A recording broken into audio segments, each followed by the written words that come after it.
Welcome in, guys. It is Brad with College SportsCast. I've got John Hammonds on with me, and we are here to talk mostly college football playoffs. It is game day pick'em.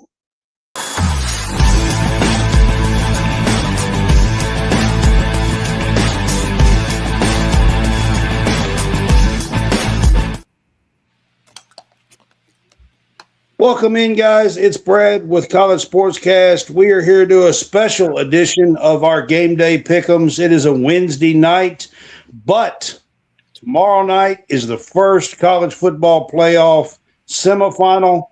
There's only 4 teams left, John, and we are going to talk a whole lot of college football here for the college football playoffs.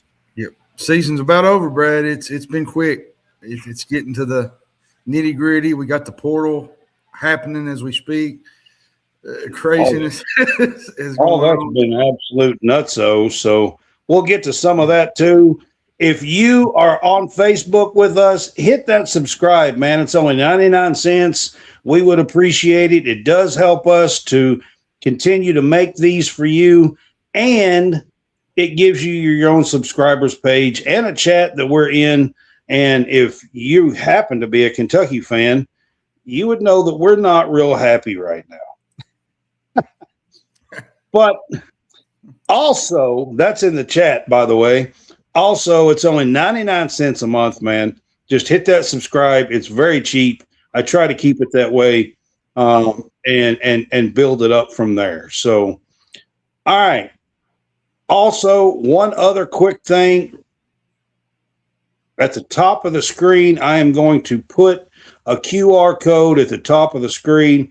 This QR code, while we're doing this show here tonight, is for our Bet US link with the Real Fresh channel. We appreciate Fresh and the Real Fresh channel being a partner with us, and we are on his channel, the Real Fresh channel on YouTube, as well as College SportsCast on YouTube.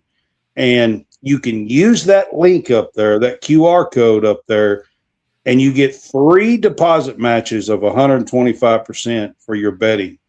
And that is a great deal to get a little extra money for your betting on 3 deposit matches of 125%. I'm going to leave that up on the screen as we are talking. All right, John, you want to talk a little bit about this silly game that just ended. I'm going to put this up as news and hot topics because I didn't even put it in the thing because I had no intentions of talking about this mess that we just seen. John, Kentucky had an 8-point lead with 4 minutes and 36 seconds to go at home in Rupp, and then they decided to play and act like they have never touched a basketball a day in their life. No, and here's the thing. There were stretches in the second half, Brad, where they took that lead. Otega Oweh played really well. There was some spurts. Chris, as bad as I hate to say it, you're 100% correct. But these players, the execution down the stretch, and I know a lot of fans are going to come on here and they're going to fuss about Pope. But I'm going to tell you right now, John, the execution down the stretch, Pope's not out there kicking the ball out of bounds. He's not out there throwing the ball out of bounds. He's not the one missing layups. He's not the one jacking up a highly impossible 3. Like, he's the point guard. I'm going to be honest with you, John. Last week, I saw Tony Morgan on the women's team run a play at the end of the game that was 3,000 times better than these 2 players. And that was Oweh and Lowe. Well, I'm going to tell you, how does this team respond? And I say that because, this is a very, very toxic.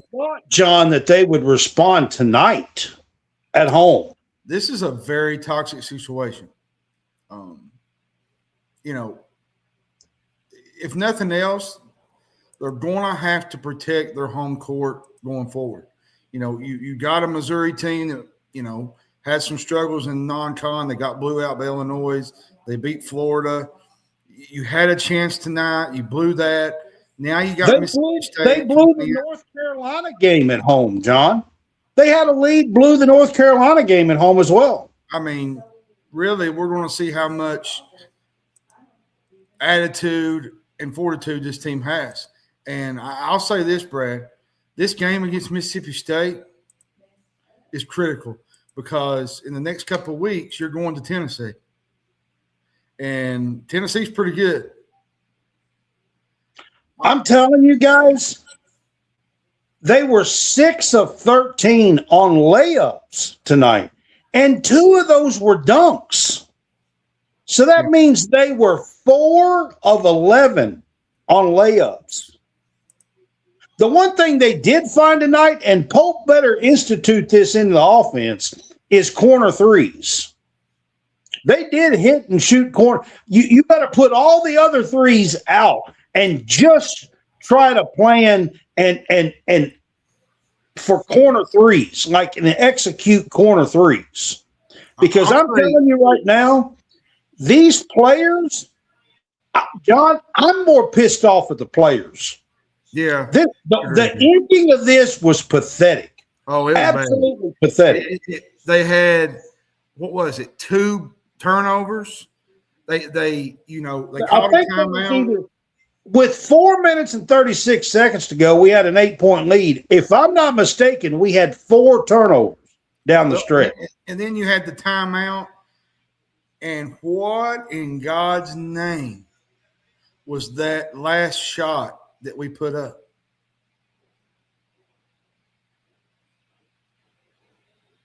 Their execution is terrible. Oh, I know. I mean, honestly, you meant airball, not airball. Yeah. Well, here's if the it thing. wasn't for the backboard to just throw the damn thing off of, it would have been an airball. I'm going to say this too, and I'm probably just going to lay it out there flat. If I see Denzel Aberdeen drive in the lane one more time and run into more defenders, I might pull my hair out. I'm going to be honest with you, John. I swear to God, and I mean this from the bottom of my soul. The next game, I swear to you, I would start Yelovich, Trent Noah, and Jasper Johnson for 3 of them. For 100% sure, I would start them, and I would make sure that every darn player that's on that team knows that I'm not putting up with that kind of sorry, pitiful execution. You know what's so bad about this? I can understand getting booed at Nashville. You're on a neutral floor, you're away from home. But to be booed off your home court at the buzzer? I mean, they deserved it. I'm sorry, they deserved it. That finished and the way they executed and done, they deserved it. They deserved every bit of it. I'm going to tell you something else that really bothers me is these wordisms by Pope. The therapy talk. I don't even care about that. Just execute on the damn floor. I feel like he don't have a game. He don't even have a game plan. Like there's times, Brad, you look over at the bench and he don't even know what he's doing. I mean, John, we stole the ball with 13 seconds to go, 16 seconds to go, had an open layup for Otega Owe. And we can't even hit a layup. You want to know an interesting stat that was brought up? I think that was the Jerry Carter. They were 6 of 13 on layups, and 2 of those were dunks. So that means they were 4 of 11 on layups tonight. This is their worst start to SEC play in 20 years. And the last time Kentucky started 0-2 since 05 and 6. It was also their first home opener conference loss since 2013. Like, while we're at it, why don't we just break more records? Because that's the road we're going down. I'm going to tell you, Brad, I'm going to say this, and we can kind of move on to what we're doing. If this continues into next season, the recruiting is going to go down. Well, Don, I think the recruiting's going down already. I hate to break it to you, but the recruiting's going down already. There's nobody watching this. You watch the way that game ended and the execution and the way Kentucky's playing. There's nobody that wants to be here. I can promise you. Let me tell you this too. What makes it so bad is this was a quad 3 loss, Brad. and their backs are up against the wall. You got a Mississippi State team that beat Oklahoma tonight. They're pretty good. You know, they got Josh Hubbard, really good 3-point shooter. Well, I mean, let's be honest. Missouri's now, 12-3 and beat Florida and Kentucky. They're probably moving up in the net rankings. Yeah, they're moving up, and probably Kentucky drops. So they're quad 3 right now, but if they keep playing the way they are, Mark Mitchell is a stud. I'm gonna go a step further, and we can move on to our football and portal and all that stuff. When was the last time that you felt like Kentucky football had more momentum than Kentucky basketball? I mean, to be quite honest with you, when Calipari was here for a few years, I know that Stoops had a 10-2 team or 10-3 team. And, I mean, there was some years there with Calipari that it wasn't too good. I remember one that we won 9 ball games. It was 9-15 or 9-16. It was the COVID. It was a COVID team. And that was around the same time that we won 20 or in 21, we won 10 ball games in football. I'm going to also say this. The heat is on. Nothing Mark Pope says right now is going to change what the UK fans think. I don't give a crap. He can do all the word salad crap that he wants. I don't care. If he wants to sit and have a whole hour therapy session with the cameras rolling, he can do that all he wants.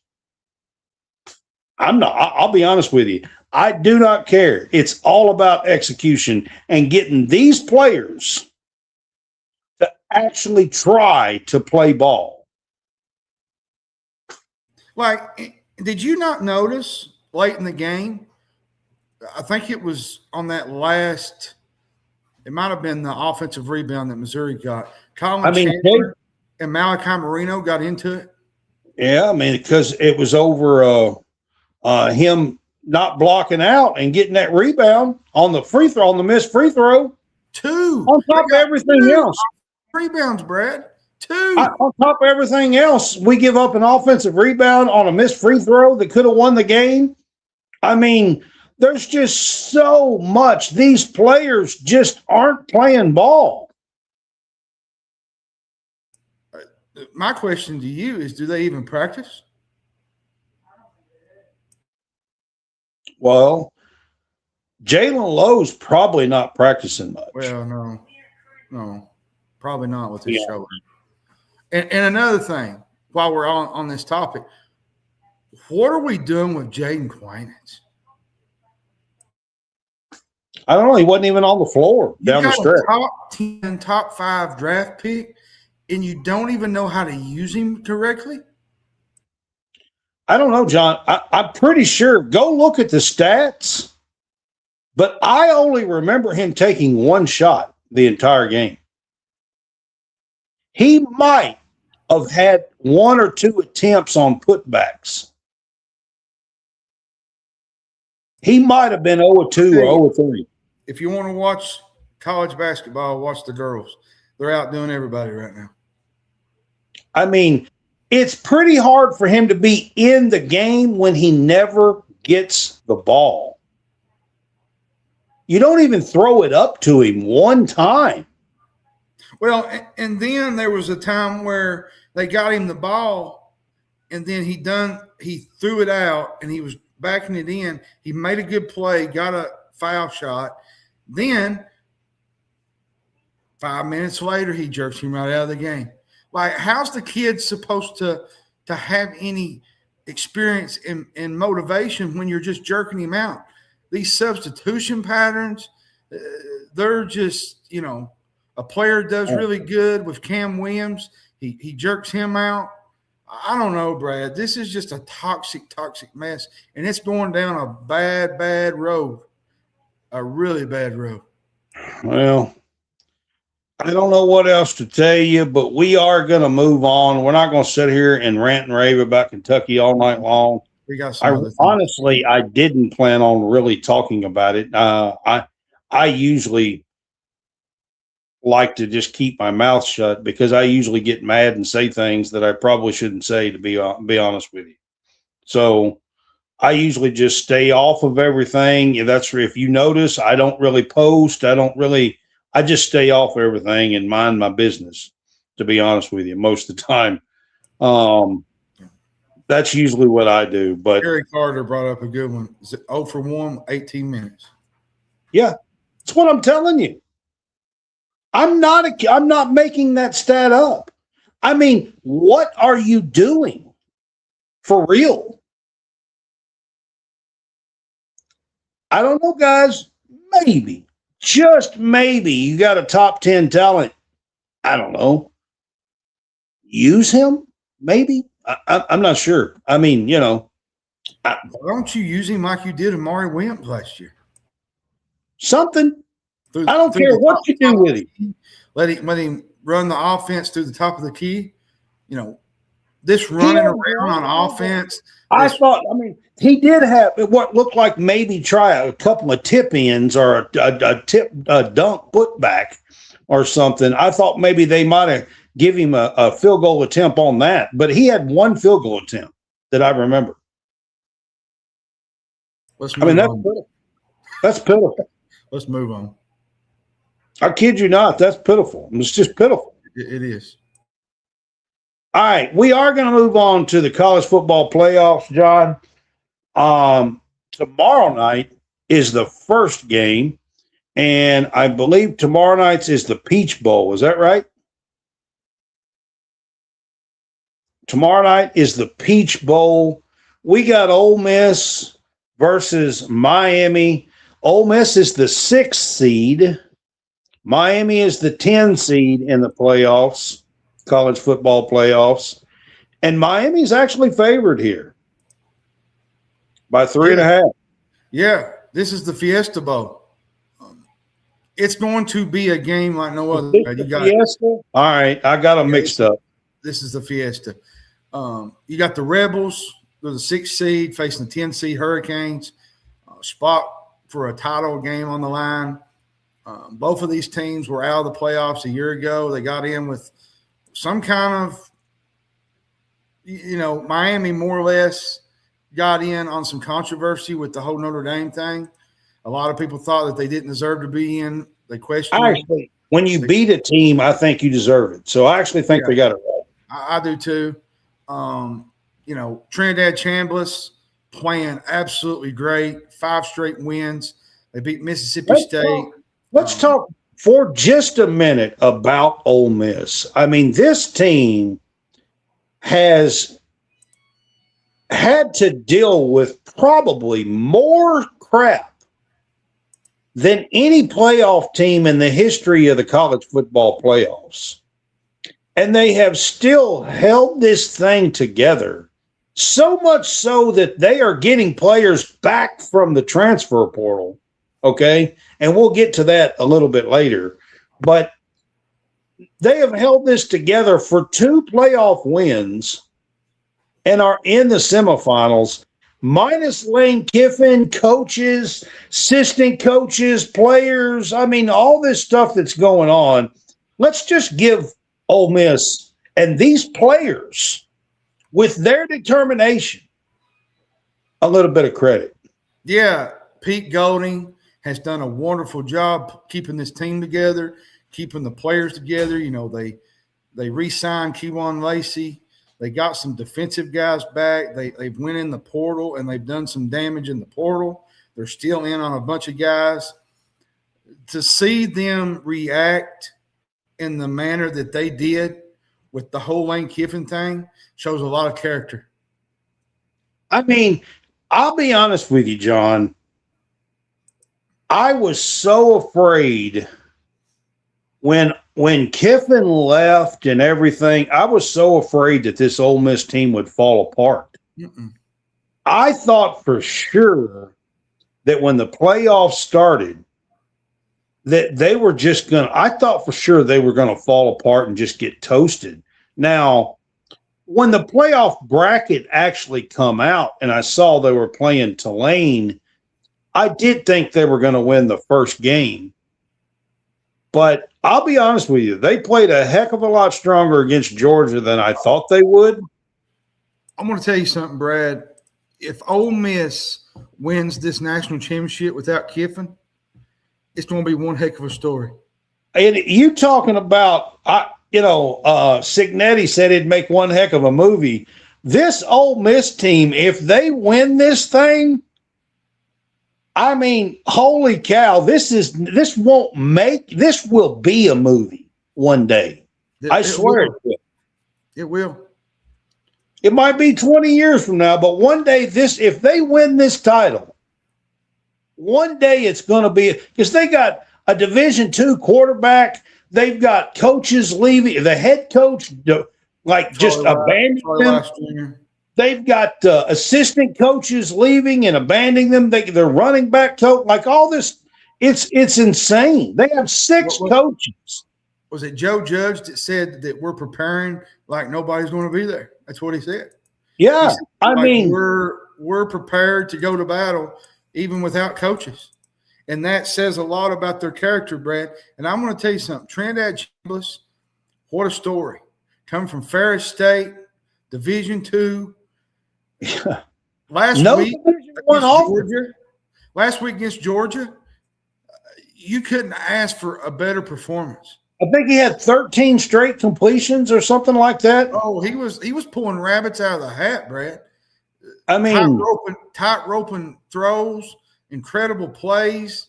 Now, is that going to repeat against a really good Miami defense with Bain and those guys on the front, on the perimeter?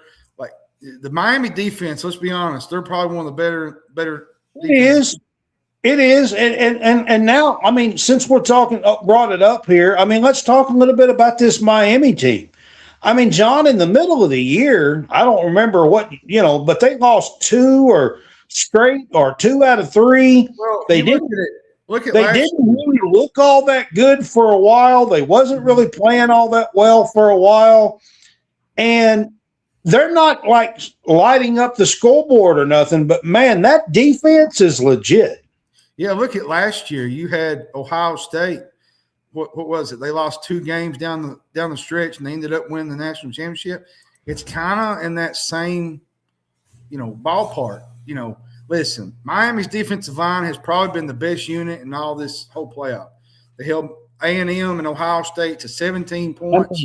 Y'all, Reuben Bain is wow. I mean, if he's not a top 10 draft pick, the NFL has lost their minds. I think if you put a bet on it right now, Brad, I think you got to put Miami as probably the second best team that can match Indiana when it comes. I mean, here's the thing, John. Do you trust Beck? Carson Beck. That's tough. That's tough. And then I have another question. While we're just talking about Miami, I have another question. Mario Cristobal, can we talk a little bit about the job that he's done? Yeah, he's done a with fabulous Miami. job. Like really and truthfully, guys, Miami had been downtrodden for honestly most of the last 20 years, to be honest.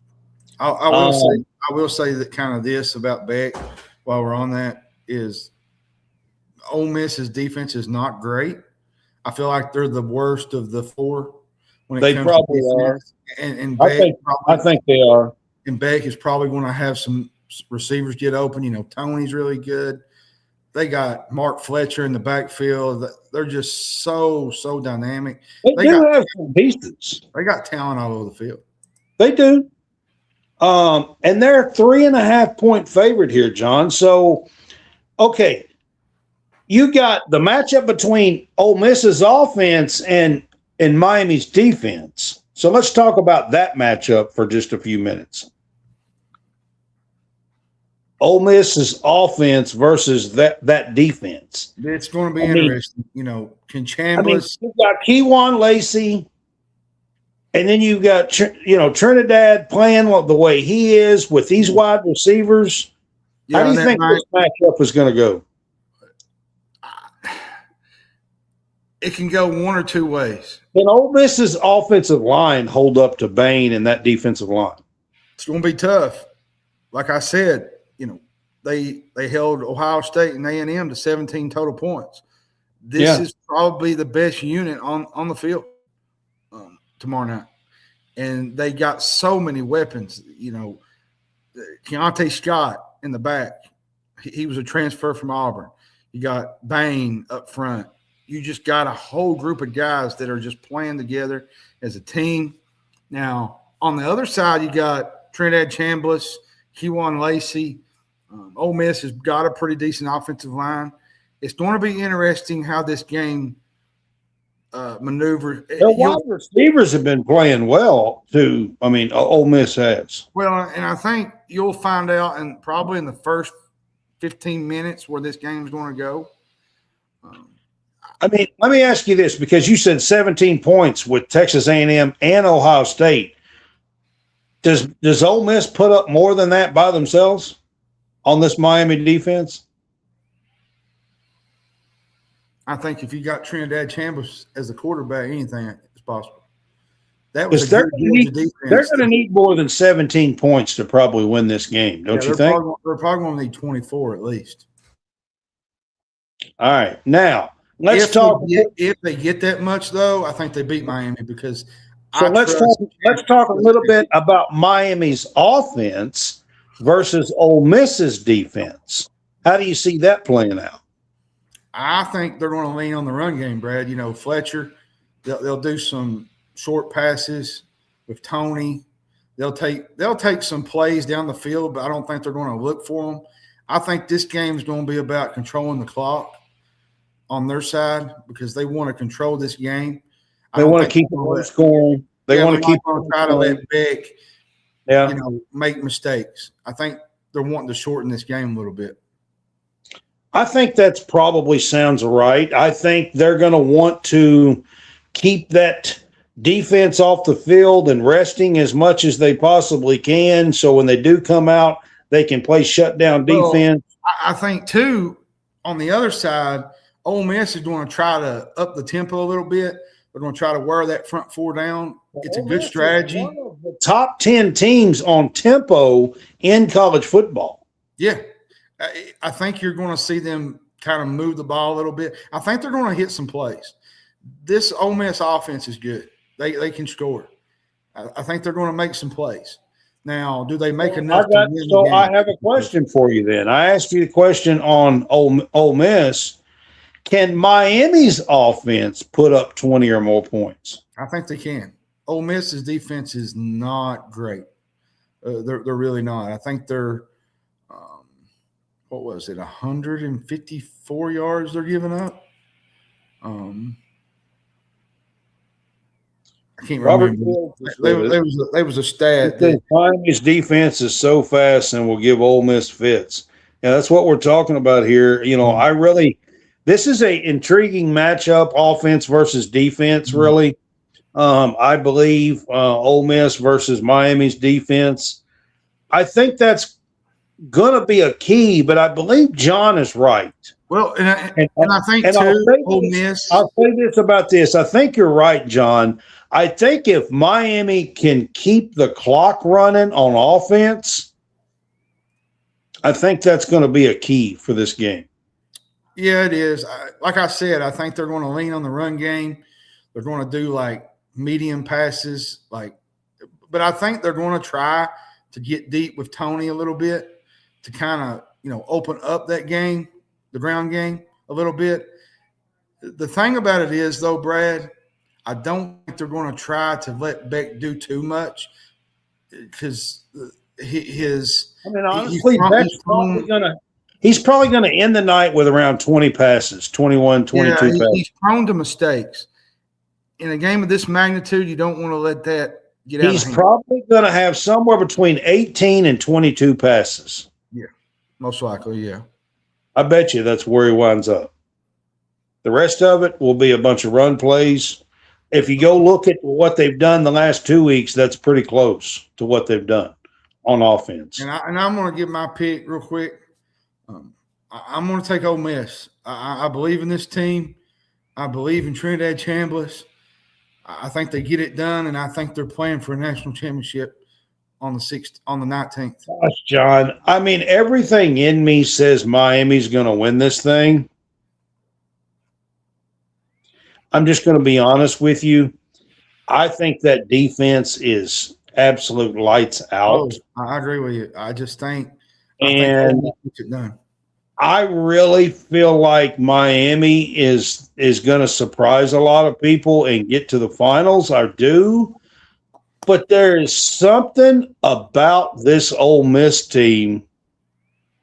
It almost seems like fate, man. Like, it's almost like these guys and these players are trying to throw this in Lane's face. Yeah, a little bit. That's what it feels like. And there was a bunch of guys that was supposed to go to LSU ended up re-signing with Ole Miss, which kind of put a damper on things. Now, they done pretty good in the portal. Kiffin has the last couple of days, but seeing Ole Miss players kind of snark at what Kiffin has done, it's kind of so that's what I was talking about. Jerry asked, what are you saying about players? I'll put that up on the screen right now before we move on. He was saying, what are you saying about players coming out of the portal? So Kejuan Lacey was one of the players that has re-signed with Ole Miss. Trinidad Chambliss, if he gets to come back for another year, he has re-signed with Ole Miss. And I think there was at least 3 or 4 other players that Kiffin thought was going to go with him. And they are all signing on to stay at Ole Miss. This team is coming together. These players are gelling together almost just out of sheer grit and might, just to show you what you left, to be quite honest. I think, too, this is like a strength-on-strength type game. Hurricanes have been really good at being conservative, Brad, run the football. I think this game could be a shootout. I expect Ole Miss to do their thing. Their breakneck pace. I think Miami's defense is too tough to be a shootout, in my opinion. Yeah, I do. But I do think Trinidad Chambliss will make some plays. So even though everything inside of me says to take Miami, I just have this feeling that it's Ole Miss, like it's fate.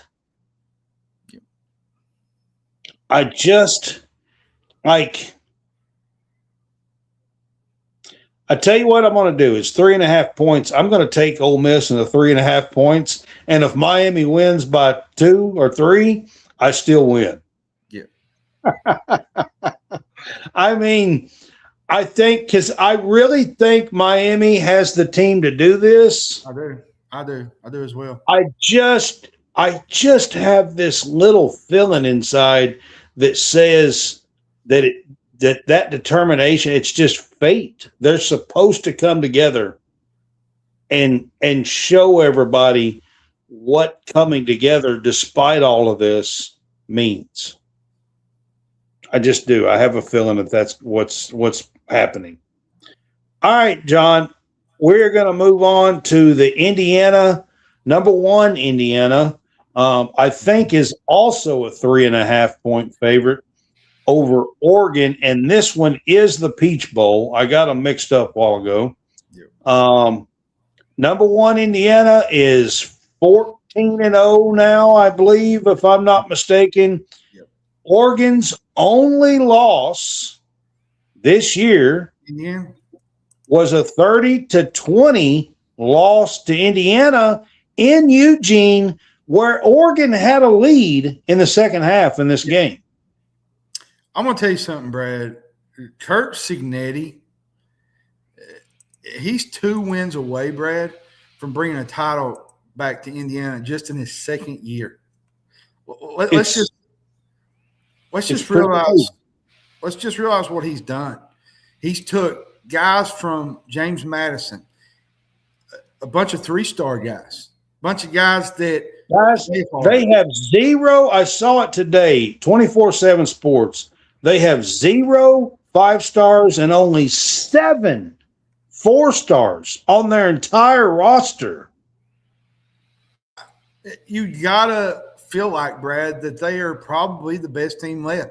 You know, they got wins over Oregon, Ohio State, Alabama, all the way from – they're not even at home. No other team in the country has those wins. Nope. It's just amazing to see what Kirk Cignetti has done. And here's my thing about it.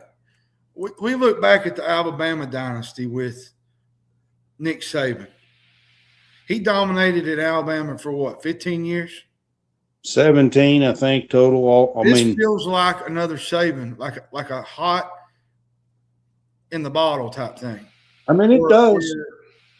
Or it's like they're hot on the recruiting trail. They're hot in the portal. Well, once you get to the college football playoff last year, and then you repeat, and now you're the best team in the country. They're getting all kinds of players now out of the portal because people see that he's a winner. Well, it also helps that you have a billionaire and Mark Cuban. Google me, I win. Yeah, Google me, I win. I mean, for real. But John, I want to ask you: did you ever think that you would see Indiana spank Alabama the way you did in the quarterfinals? I did not. In your lifetime, did you ever think you would witness something like that? It's a changing of the guard. Like, it's a new day. It's a new era. I mean, they didn't just beat them. They spanked the hell out of them. I'm going to tell you something, Brad. We can talk about Alabama some other time, but the Alabama that we once knew, it's not Alabama anymore. Now, to be fair, I picked Indiana to win this game over them, but I was shocked at how they just spanked the living shit out of them. To be fair, they do get players. They still get 4 and 5 stars. It's just not your Saban Alabama. It's how you would say that? It's maybe like your Gene Stallings Alabama. I mean, we can talk about them a little bit more another time. I mean, I think Ty Simpson breaking a rib didn't help in that game. It didn't. And Ryan Williams being a no-show, that didn't help. Yeah. But I want to go to Oregon because last week against Texas Tech, their best victory, I think, was USC. And John, if their offense plays just a smidget better and kicks a couple of field goals that they should have, Dan Lanning, because in this Indiana game, it's going to be like you're going to have to kick those field goals. to be honest with you. All right. Well, If they win this game 36-0 against Texas Tech. Well, and people forget in this game, Fernando Mendoza was not really great. He threw a pick six late in the game. Yeah, but Dante Moore threw 2 picks and threw one late. Yeah, and he had 6, and Indiana sacked him 6 times, I think. Yeah. So this was probably Dante Moore's worst game this year against Indiana out in Eugene. And Dan Lanning wants to pay this back. He does. And you look at last week, I was saying the Texas Tech game. That was probably one of their better games of the year. That defense, if they can come with that defense that they played with against Texas Tech, who knows? I'll say both defenses are good. I just think Indiana's really better at pushing the line of scrimmage. And if they can't run the football in this game, I think Oregon's in trouble. And they have some back issues too. They have Jordan Davison's going to be out.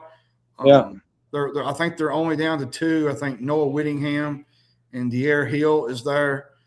Dante Moore will be playing as well. I'm going to tell you something. Indiana's got 2 good backs, Roman Hemby and Kalen Black. Hemby in the first meeting had a really good game. Hemby is really, really good. This is a really good Indiana offense. The RPO, the way Mendoza uses it out of the pocket, the way he throws on the run.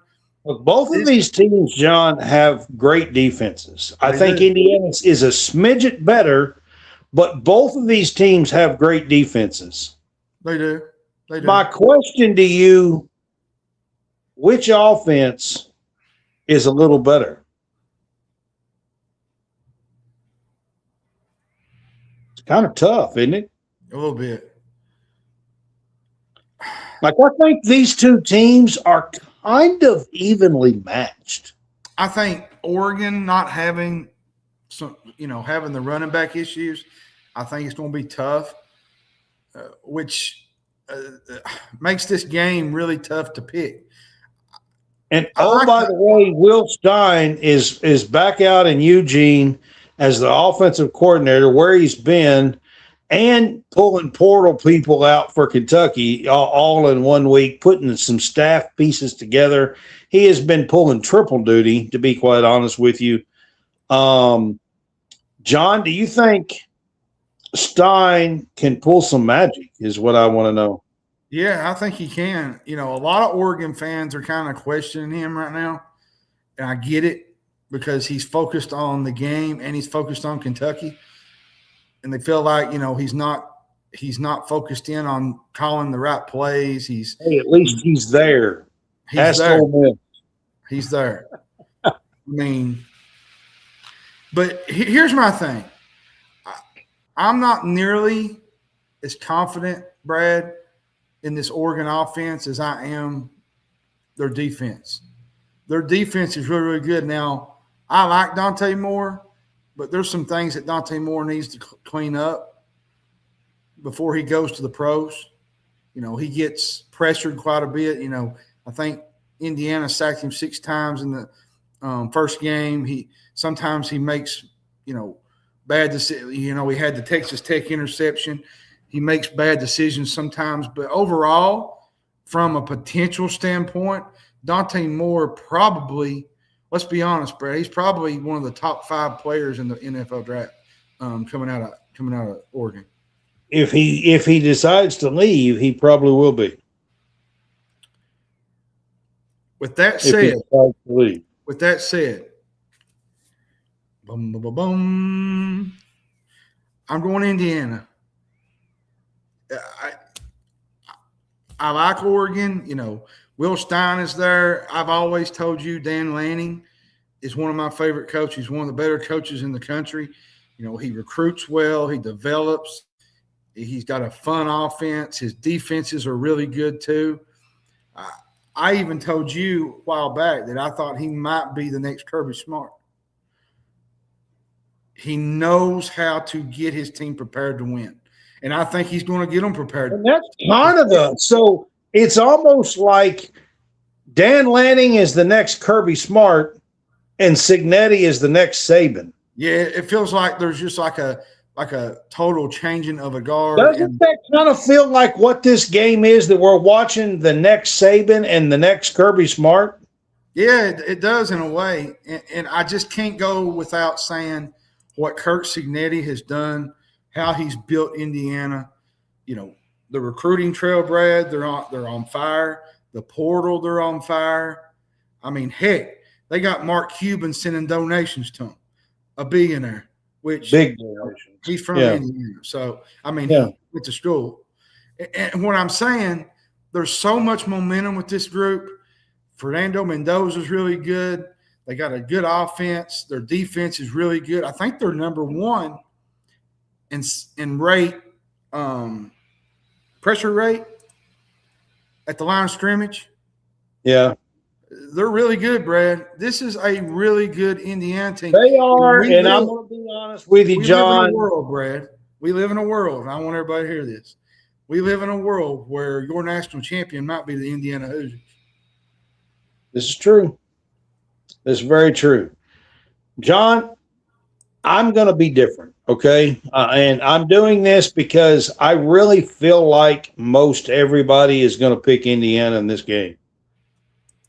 And I'm going to give Oregon a little bit of credit here. I love me some Dan Lanning. I have for a long time here on this show. I have talked about Dan Lanning and what a great job he's doing. It's not just it's his fire, it's his passion, it's the way he relates to these kids. It's he's got a great wife and a great family that is out there doing all kinds of stuff for these kids. It's very family oriented out there.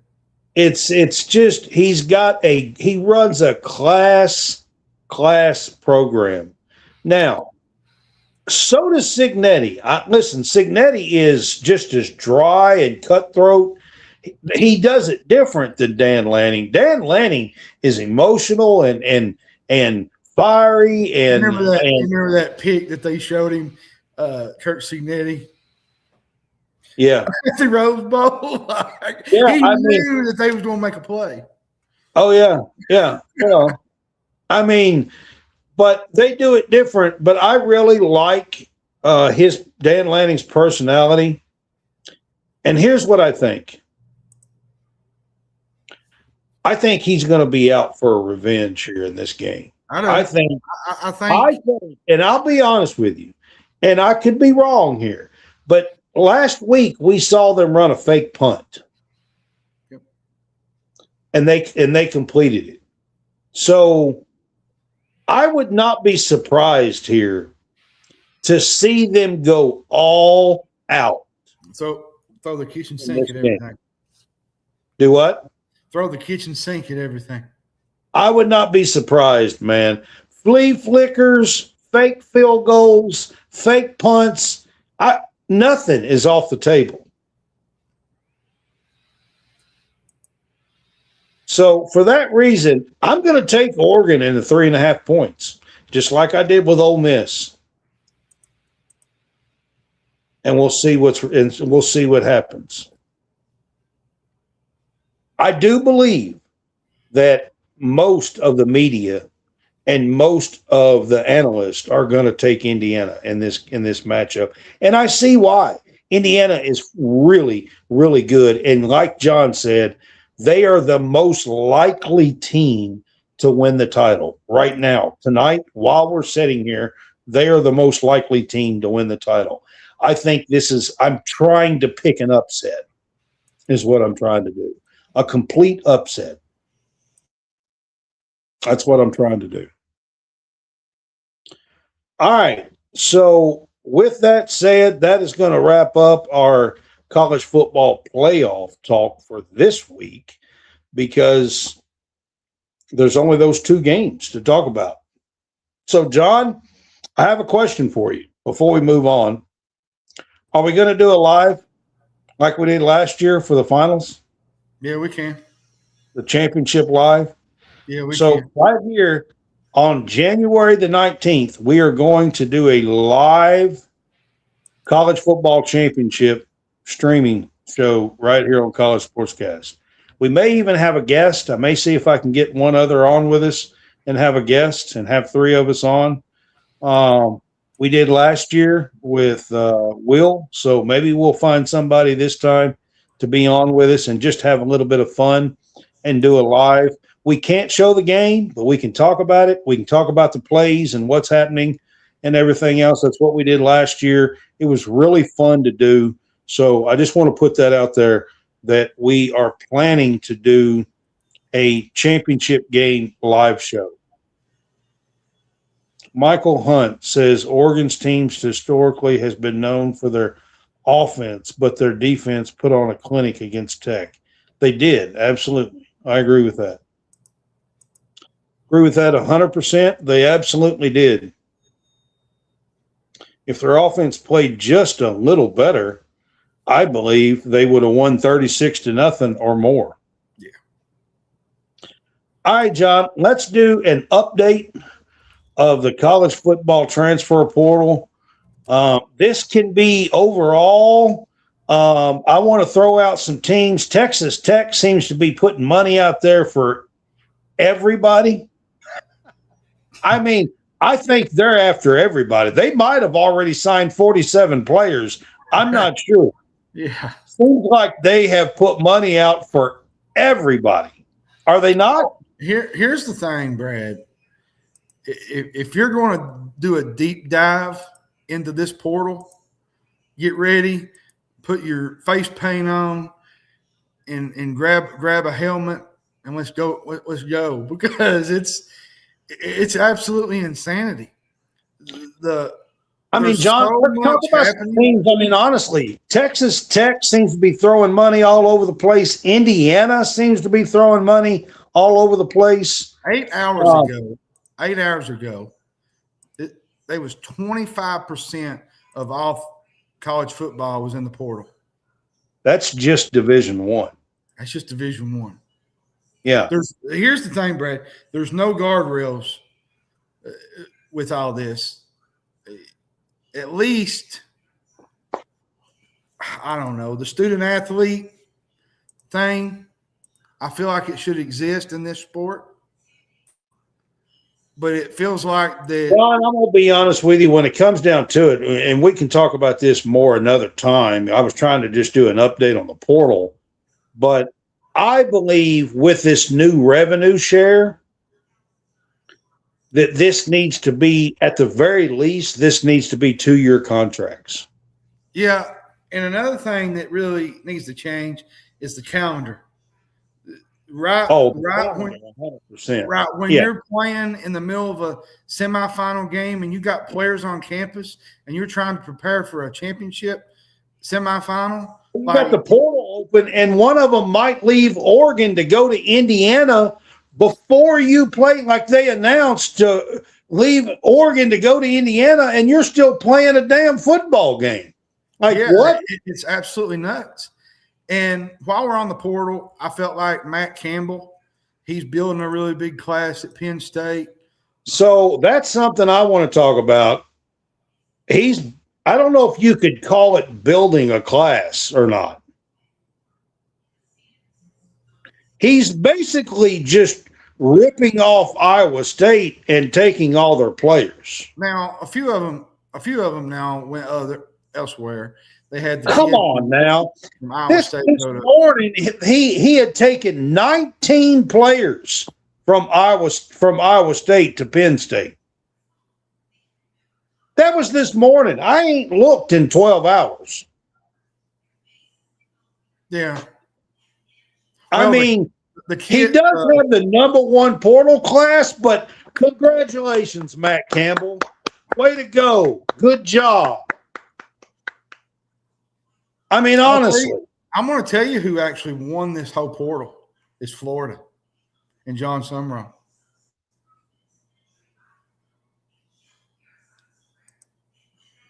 You know, Jaden Woods, according to reports, has withdrawn from the portal and will return to school. Did he withdraw? Well, they said that was the I know report. he met with him. It was about an hour ago. And then you had Ole Miss. there was a lot of challenges. Pete Golden has went through. Keith Carter, their athletic director, they've had to deal with quite a bit the last few weeks, Brad. All the drama, coaches going to LSU, would they be allowed to finish a playoff run? And to hold some of those guys and preparing for a game against Miami and having to navigate this whole portal, props. I mean, you go look at the class, man, and it says Penn State has the number one class. Well, they literally ripped off 20 players from Iowa State. Yeah. The big one I kind of want to talk about is the Damon Williams thing from Washington. Yeah, we'll get to that. I want to run through. You got Penn State that's up there because they're taking all Iowa State players, and you've got Indiana that's up in there. You've got Texas Tech that's up in there that's doing really good. LSU is doing pretty good in the portal. They hadn't found a quarterback yet, but they're doing pretty good in the portal. And then, John, I want you to just touch on what Will Stein's doing in the portal. Will Stein is doing an absolute fabulous job. The offensive lineman, what was it, from Alabama, Brad, that they got this morning, the kid from Finland. He was a really big pickup. The Castile pickup was really, really good. Castile from Florida is going to be a big one. Well, and then you had Kenny Minchie, the flip. Yeah. From Nebraska to Kentucky in a matter of, Lord have mercy. And then you had the Damon Williams thing last night, really late. Craziness, Brad, craziness. So Damon Williams is the Washington quarterback. Excuse me. 4 days ago, he signed a new rev share NIL deal for 2026 with Washington that supposedly had a clause in it stating that he couldn't go to the portal. And then yesterday evening, he tried to put his name in the portal. Washington's actually fighting them and saying they're not going to do it. And going to the Big Ten, possibly going to take it to lawyers. It's a mess, an absolute mess. And here's what I want to say about that. Yeah, John, if you're a kid and you sign a new deal for the next season, there should be no opt-outs. This was 4 damn days ago. I think you should honor your contract. This was 4 damn days ago. If you put your name on ink and you say, you know what, I'm signing a 4-year, 5-year, whatever deal, and you opt out of that, I feel like you should be punished by staying at that school and having to ride it out.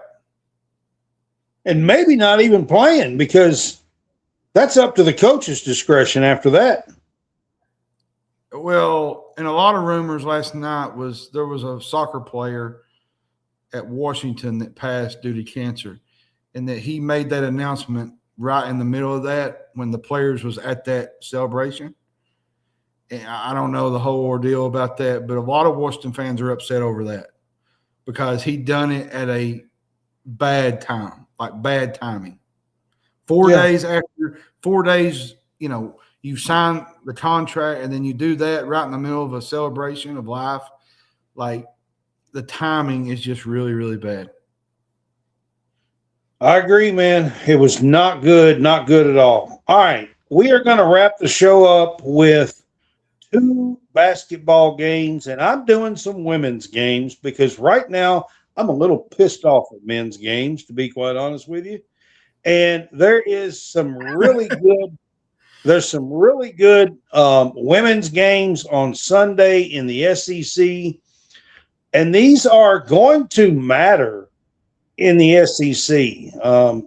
Kentucky started off 2-0. They beat LSU in Baton Rouge last Thursday night.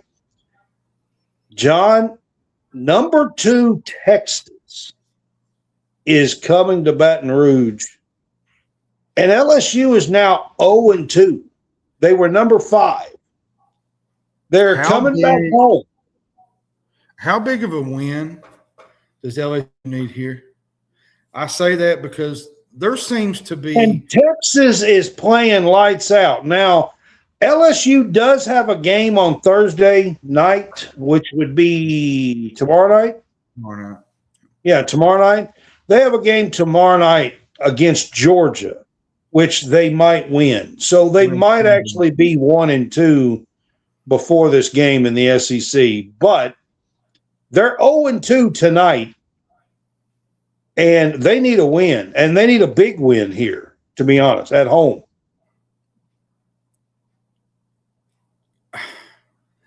I watched the Kentucky game, and I watched the Vanderbilt game, okay? There seems to be some dysfunction with this team. The guard play is great, but, man, I'm going to tell you right now that the post play on this LSU team is not good. And Texas actually has a really big, pretty good girl. Not great, but pretty good. They have a big advantage. They have an advantage in the post. You know, got Madison Booker, Oldacre, Rory Harmon. Oldacre's going to eat them alive. It's not great, Brad. It's not a good sign for Kim Mulkey going forward in SEC play because they're probably going to be knocked out of the SEC regular season championship. Let's just be honest. They're probably. And then after this Texas game, they play Oklahoma. That's what I mean. It's a brutal stretch, a gauntlet. They get them at home. So they get Texas at home.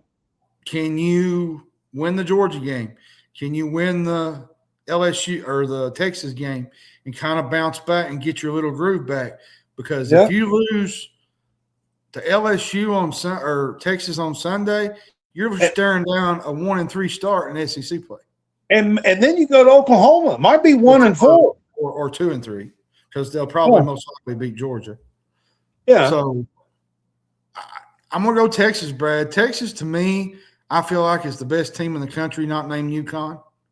Lee is playing great shooting. I mean, Rory Harmon is, I think, been one of the best point guards in the nation. Yeah. She has. I'm not going to listen. Tony Morgan's been playing great. I would even go as far as say Tony Morgan is right up there with him. The way she has been. I think she is up there with him. But Rory Harmon is an excellent, excellent point guard. I'm a little prejudiced because it's Kentucky, but I'm just saying she's been pretty solid. I'm gonna go Texas, Brad. I think they win this game. I even think they win this game by double digits. God, that would be so bad for LSU, to be honest with you. And I can't, after watching them a couple of times here, I cannot pick them to beat Texas. I just can't, even if it's at home. I can't do it. I think they're going to dominate this game inside. I'm not sure. LSU might have 20 rebounds and Texas has 50. Now, offensively, Flau'jae Johnson, Michaela Williams. Now they're probably going to do their thing at the guards. Malaysia Fulwale can be great. Hell, that Richards kid, Jada Richards, was really good against Kentucky. She was. I just think their guard play is really great. I just think the post play is concerning going forward. It is really concerning. All right, John, I am going to wrap up the show talking about number 5 Oklahoma at Kentucky on Sunday. I will be there, be at this game. Actually going to take some family with me. I will be there not as a fan, as a media reporter covering this game. I cannot wait. Last year, They went to Oklahoma in the regular season, and a girl by the name of Georgia Amore put up 43 on them and beat them pretty handedly on their home floor out in Norman. Now, Oklahoma did get their revenge. They beat the Kentucky girls. I'm saying us because I cover them. But they beat Kentucky girls in the SEC tournament last year. So they did get their revenge already. But, man, John, this is going to be an absolute battle, top 6 battle. It is. You know, Aaliyah Chavez, probably one of the better freshmen in the country. You know, Sahara Williams is really, really good. Peyton Verhulst is really, really good.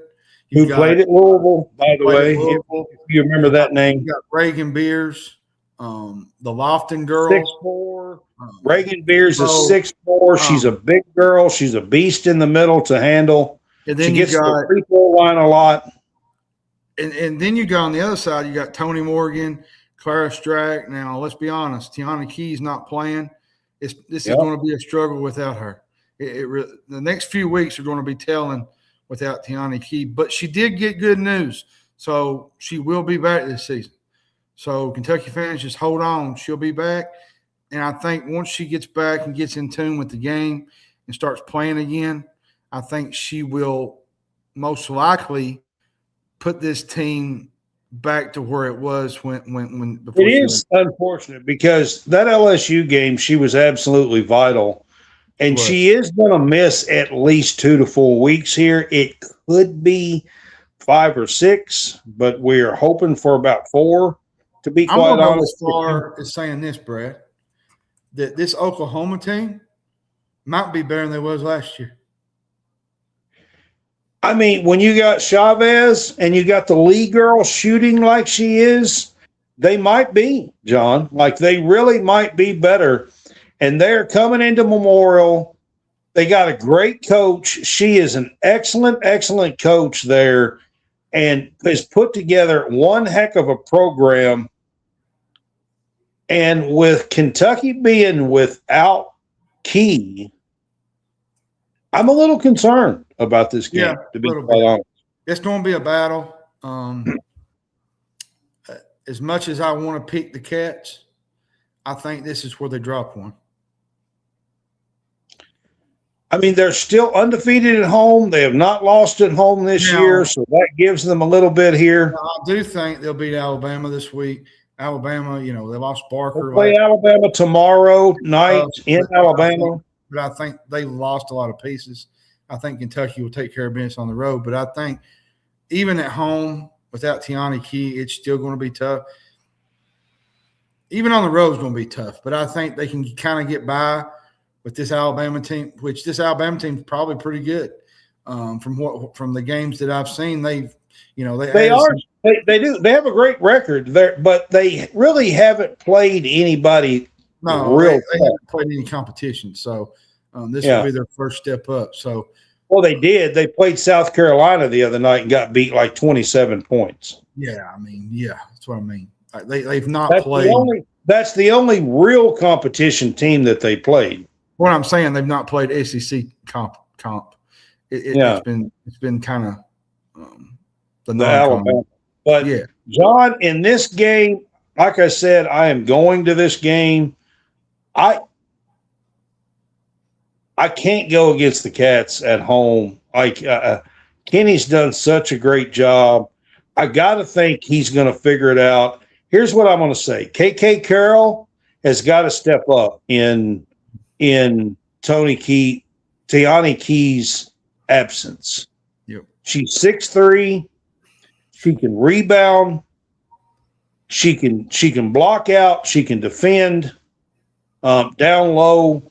And they are going to have her step up because she is a lights-out shooter on the offensive side of the ball. If she can defend and rebound down low and help this team while Tiana Key is out, it will be vital for the Cats to stay in the top 10, top 15. It will. So I'm looking for KK Carroll to make a big step up while Tiani Key is out. This is your opportunity, KK. I love you, girl. I really do. I will say that. I do. And I've covered these girls for a long time. It is kind of personal to me, to be quite honest with you. But, man, I'm really hoping to see KK step up. I'll say this too, while we're on the topic of men's sports. Get you some sleep